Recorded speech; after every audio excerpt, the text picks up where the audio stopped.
Julius and Ethel Rosenberg were the only spies executed during the Cold War, and some question whether their sentence was fair. Few death penalty executions can equal the controversy created by the electrocutions of spies Julius and Ethel Rosenberg in 1953. Accused of overseeing a spy network that stole American atomic secrets and handing those over to the Soviet Union, the couple were the only spies executed during the Cold War. But were they guilty? For some, that has been in dispute for more than half a century. Julius Rosenberg was almost certainly guilty. By most accounts, Julius Rosenberg was an enthusiastic communist. His job at the Army Signal Corps engineering laboratories made him an enticing recruit for Soviet spies, who approached him on Labor Day, 1942. Late in 1944, Julius became a recruiter for the Russians and oversaw several spies himself, including the one who would cause Julius' downfall, his brother-in-law David Greenglass. Greenglass worked on the Manhattan Project at the Los Alamos National Laboratory in New Mexico. After the ring was uncovered, Greenglass was arrested on June 15, 1950. He named his wife as a co-conspirator, along with Julius. Greenglass originally denied his sister Ethel was involved, but later changed his story. Ethel Rosenberg was arrested on the courthouse steps. Soon after, the FBI raided the Rosenberg home and arrested Julius. Ethel was later arrested while leaving a federal courthouse in New York City after testifying she had no knowledge of espionage efforts. The FBI hoped her arrest would force Julius to name names of other communist sympathizers.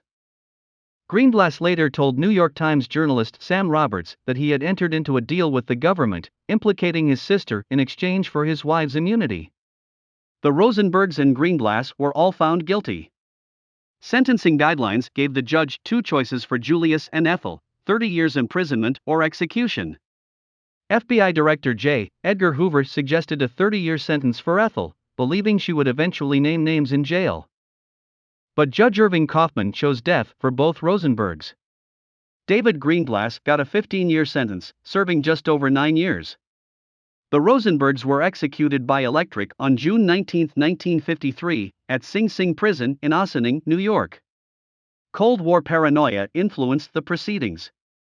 One reason for the lasting controversy about the case is due to the perceived harshness of the sentencing. Dr. Arne Kislenko, professor of history at Ryerson University in Toronto, Canada, sees the convictions as coded to a time when the United States wanted to look strong on Soviet aggression around the world, particularly during the Korean War. Needless to say, it was also a bit of pander to the increasingly vitriolic anti-communism of the period, mostly coming from Joseph McCarthy and his associates, Kislenko says. There has been continued doubt specifically about Ethel's role in the spy scheme. In 2016, the Rosenberg sons asked President Barack Obama to pardon their mother. Ethel's guilt remains a question because of a lack of documentation, both in terms of proofs offered during and after her conviction in the US and in Soviet documents released decades later, explains Kislenko. That said, most historians think she was guilty. Was justice served in the Rosenberg trial? Kislenko points out that conspirator Morton Sobel corroborated Ethel's involvement in 2008. Also, subsequently released Soviet KGB documents portray Ethel as a prominent participant in her husband's activities. My view is that she was most certainly in the know about her husband's activities and, again persuaded by KGB documentation, that she played a more active role than imagined by her defenders, says Kislenko.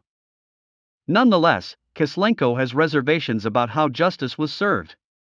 I hold fast to the fact that her trial, like Julius, was handled terribly with many improprieties so bad that they should never have been convicted, let alone executed.